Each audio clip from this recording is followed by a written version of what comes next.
Yo, what's up guys? Me, the Mediocre Duelist, back with another deck profile. Now you've seen all the videos. Well, you've seen most of them. The other two duels I couldn't record, but I mean, you've seen all of the duels from Yugioh that I was able to at least get out. And as far from with this kind of deck, you know, I went pretty far. And you know what? I'm glad to say this is one of my favorite decks, and definitely now a main deck of my own now, because this deck is just so much fun. That's right. You see this Yu-Gi-Oh Yugi token right here? Like, no BS. It's not like a common reprint or anything like that. You could see the foil shine off of it. Barely, but like, yeah, you can see. There you go. There it is. But the Yu-Gi-Oh Day token that I won for top 4 Rainbow Neos, and it was just amazing. I tried playing as best as I could. Some duels the first duel with Dynamista, it was basically a throwaway, but I mean, like, after that it was really fun day. It was just like really intense trying to like get through everybody, and yeah, it's just so much fun. And let's not waste any more time and just get straight into the deck. Also, big shout out to my friend Eric Wilbur, the guy who was able to at least sell me his Dark Illusion sneak peek mat. I'm going again tomorrow because I did one today, but I couldn't get a win. I'm going to get a recording for you guys of what's going on down there. And also, yeah, just like big shout out to him and also his teammates at Team Helmet. Unofficial Team Helmet, but I mean, yeah, they're just really cool guys, and I'm just like awesome of him to sell me his playmat. But yeah, let's just get on into it, and I'm hoping to at least return the favor for tomorrow. But yeah, let's go on to the deck profile. Starting off, sorry, I've been trying to max rarity this deck for like the longest time, but I couldn't. So starting off, we have 2 Rainbow Dragons and 1 Dark Rainbow Dragon. Now, before I was playing BLS. Because this deck was based off of the OCG top 4 Rainbow Neos deck that topped the regionals there. I believe it was 50-man regional. Basically, after I saw that deck, I figured like I have to make this deck now. I'm going to try and like my best to recreate it, and then after make it TCG legal. So I did the best I could, and this is basically what I came up with. I should have explained that before, but yeah. I have, yeah, in the OCG build, they played Chaos Emperor Dragon, but because that is banned in the TCG, I figured, like, I'll try out BLS. I did have it in the deck before, but I did make some changes that I feel like that would be better for the deck personally, but, yeah, just really gotta focus. But yeah, Rainbow Dragon, I played 2 Rainbow Dragon and 1 Dark Rainbow Dragon. It doesn't matter, they have the same stats, they basically do the same thing anyways, but it's more of also because, like, this is gonna be a poly-based deck. Sorry about that. Because it's going to be a poly-based deck, I figured I have targets for either Shining or Escort Out if I desperately need to go into them, which I actually did Escort Out a few times with Dark Rainbow, so I would search it off of Melody of Awakening Dragon, and then after, yeah, I'd search that off, and then after just go for one of each, and then after make Rainbow Neos, usually with Rainbow Dragon and Neos, and then after do something with Dark Rainbow. But yeah, I played just those 3. I don't think you really need anything else into it, because like you search it out. Like the consistency, it's pretty okay, but I mean, like, you have ways to like deck thin out, and also like you still have a searcher for it, so it's pretty good. I play 2 Elemental Hero Neos because I'm playing 2 copies of Rainbow Neos, but yeah, it's also a nice dump for Blazeman because his effect, you can just mill Elemental Hero, and then after his stats basically become the Elemental Hero, so like having a 25 beat stick whenever you need one is pretty cool. And also for Rainbow Neos. I play 1 Goblinberg. This is because before I was like, you saw the old Rainbow Neos deck profile where it was just like attempting just to go for Neos, but now I try to make it more competitive in a sense. So like basically I mixed in heroes and added in a small Rainbow Neos engine, but in order to do that I did have to cut Goblinberg down to 1, but yeah, it's still like pretty okay. I still at least have a Rhoda, so like I could see it, and yeah, it's just nice to have to like also empty out cards from my hand. Next, I played 2 Blazeman, just your Rhoda for polys, and yeah, this basically helps get off your combos going, because usually if you have a Shadow Mist in hand, yeah, I'll explain the combo as I get more of the cards, so I'll just put a Blazeman aside, but yeah, it's just a pretty good card.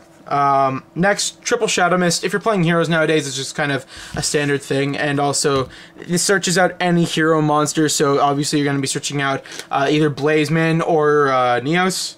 I play 2 Summoner Monks, just to help get out Blazeman or Shadow Mist again for mass changes or polys, because again, I'm trying to make this as competitive as possible, and Dark Laws is obviously still a really good card, especially this format. With Summoner Monk, usually I'll have a Hero Lives in hand. I will do Hero Lives first instead of pitching it with Summoner Monk. Like, if I can't make Rainbow Neos and I have to go first turn, I would personally do Hero Lives, go for Shadow Mist, search for the mass change, set the mass change, normal summon Summoner Monk, special, like, discard another spell, special Blazeman, and then after search for my poly, and then make Rafflesia and just sit on that. And that's a pretty good board to sit on. Like, if they ever Geki, well, I guess GG, but yeah. Next, I play 1 Bubble Man just because Acid and Absolute Zero combo is still pretty good, and also it's just nice to have for XYZs. I would play more, but in this deck you do have Rainbow Dragons in hand, so I mean it's really hard to like actually get him out. So I just use him for like fusions mainly. And then finally, I play 1 Maxi just to help like draw and stop opponents. Moving on to spells, I play triple Hero Lives. It's just a good card, you know, it just helps get to your Blazemans and Shadow Mists, which you desperately want in this deck. Play triple Mass Change because it's me. Next, I play triple Polymerization. I'm so happy I picked this up. But yeah, I play triple Polymerization because, again, this is more of a fusion-based deck. You try and go as plus as possible before you fusion summon and then lose it all for the fusion summon. But yeah. And then finally, we get into the combo that I'm talking about. Play triple Melody of Awakening Dragon. So basically, this is what I have in mind. So like basically, this card, why I would play it is because the beautiful thing about it, it's discard 1 card. So obviously, you're thinking, okay, I'll discard Shadow Mist. You can add up to 2 Dragon type monsters from your deck with 3,000 attack or more, or 2,500 defense or less. Rainbow Dragon and Dark Rainbow Dragon both have 4,000 attack and 0 defense. So this matches the condition for this perfectly. That's why they also ran Chaos Emperor Dragon in OCG, because it had 3,000 attack and 2,500 defense. So basically, the combo with this would be this would be an example of of one of your hands, just for setup. If you want, you could like say normal summon Blazeman, search for a poly, and then after let me bring this down. Sorry. So normal summon, search for poly, activate, discard Shadow Mist. You would be then after searching. Where is it? You'd search for your 2 Rainbow Dragons.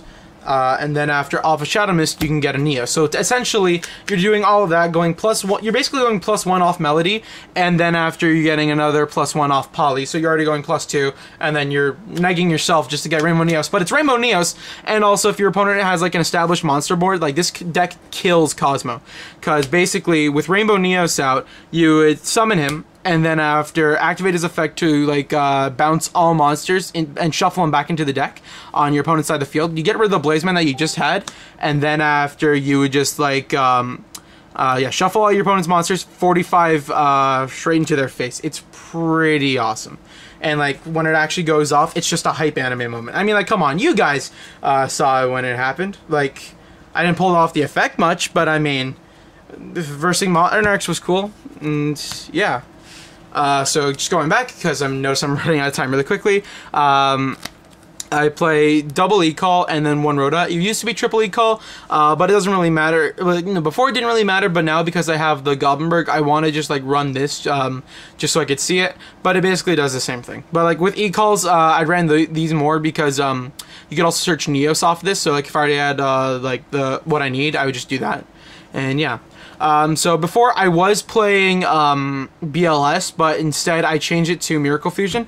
That's mainly because, like, from what I saw, BLS was like usually dead in hand, and I would side it out game 2, especially if I was versing against like something like Cleatomize, because like that's not exactly popular, but I mean like it's a deck that I usually run into. They always have Necro Valley, and just like Actually, no, that's a worse idea. Never mind. I play Miracle Fusion because it's a good card and it's not as dead as BLS can be at times. There you go. That's the reason for it.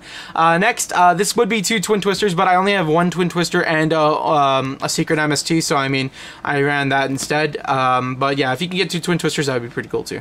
And then finally, just 1 Regeki. So that's all the spells. For traps, it's a really short lineup, but I mean, like, it's still, like, just to keep you safe. I play 1 Bottomless and 1 Time Space. This is for your targets for Rafflesia. I play 2 Call of the Haunted, and then after, I play 1 Warning and 1 Strike. And yeah, that rounds up the main deck. 40 cards in total. Next, we'll just go on to the extra deck. Go off really quickly. We're playing 2 Rainbow Neos. It's just your boss monster of the deck, basically. It's just a really fun and awesome card. And like, if you pull it off in your locals, trust me, it will get hype.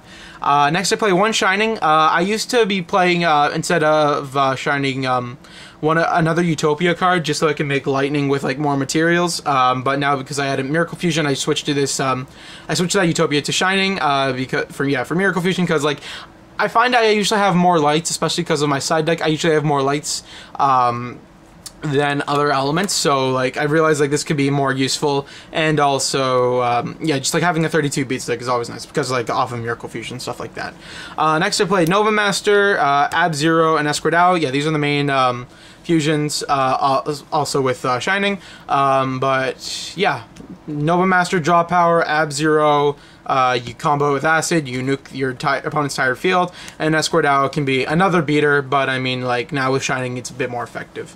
Next, for the Master Heroes, I played 1 Anki, 1 Acid, and then 2 Darklaw. It's just like, it's a standard Master Hero engine for your side deck. And then going into it, I play 1 Utopia the Lightning with 1 Utopia. Before it used to be C39 Utopia Ray, the one that has 2,510 attack. Yeah, it was just a nice card, but now I took that out for Shining. Next, I play 1 Castell. And then finally, no, not finally, but I mean, like, okay, I'll play, I play Rafflesia because I said that. And then this is just a funny little tech card that I put in because it helps push OTKs. What if I have Rainbow Neos and I already wiped the opponent's entire field? This just helps push OTKs. This is Gaga Samurai. So basically, you target, like, you detach 1, you target himself, he can attack twice, and also, say if you had Darklaw on the field, because like, you're just going to play, like, defend the Darklaw. You have Darklaw and this out on the field. If your opponent tries to attack into Darklaw, you can change the attack target to Samurai and also switch him to defense mode, which I think is pretty cool. Like, it at least helps save your Darklaw, and then after stops opponent's plays even more. Alright, so moving on to the side deck, just really quick of what I ran. I had, basically, I copied, not completely, but I mean, basically copied the OCG side deck where it was basically artifacts. But obviously, in my extra deck, I couldn't fit, like, rank 5s or stuff like that. Maybe I could have, but, I mean, I always felt like it wasn't safe enough, so this is what I did. I had 1 Durandal and 1 Pleiades in my side deck. I played 2 Veilers, mainly for the Monarch matchup. It's just a pain. Yeah, against Cosmos, it's pretty much dead. BA, it's, like, okay, but, I mean, doesn't matter how many times I try and like get rid of their Dante, like get rid of their ways to summon Dante, they'll still summon Dante, so I mean, it's not that effective. Next, just a small artifact engine, where it would be 1 Moral Talk, 1 Beagle Talk, 2 Scythes. Yeah, and then I play 2 Ignition. This would be 3, but instead I only had the 2, so I ran a double Cyclone. I never ended up siding this in, so I figured like I'm gonna take this out. It was I thought it would be funny just like to put it in with like instead of double Cyclone. Like I found this recently, I could put in like one of the Time Lords, like the fire one that like bounces cards back to the hand, which I just thought would be like a funny little tech. But I mean, like, this is just there because like I didn't have another Ignition. But like, yeah, it's just some other thoughts. And then to help out the artifact engine, obviously three artifact sanctums.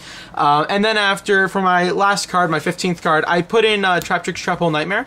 So depending on my matchup, I instead of having Time Space or Bottomless, but usually it would be Time Space, I would switch Time Space out for Trap Tricks Trap Hole Nightmare. Yeah, just so that way I can get like negate effects and also destroy monsters. And like from my understanding, I I feel like this is better versus Monarchs because, like, then after, if you try and time space them, they don't really special summon much from their hand. Or like, yeah, sure, there's the extra deck Monarchs, but I mean, also, this stops this too just as much. So, I mean, I just like this card a little bit better. But, yeah. That's pretty much it for the deck profile. Thank you guys so much for watching and bearing my voice. If you guys have any requests in the comments for a deck profile, please just like leave them in the comments, and then I'll try and reply to you as best as possible. I'm sure many friends I have down in locals will be happy to help just try and give you the entertainment that you want. And yeah, this is me, the Mediocre Duelist, signing off.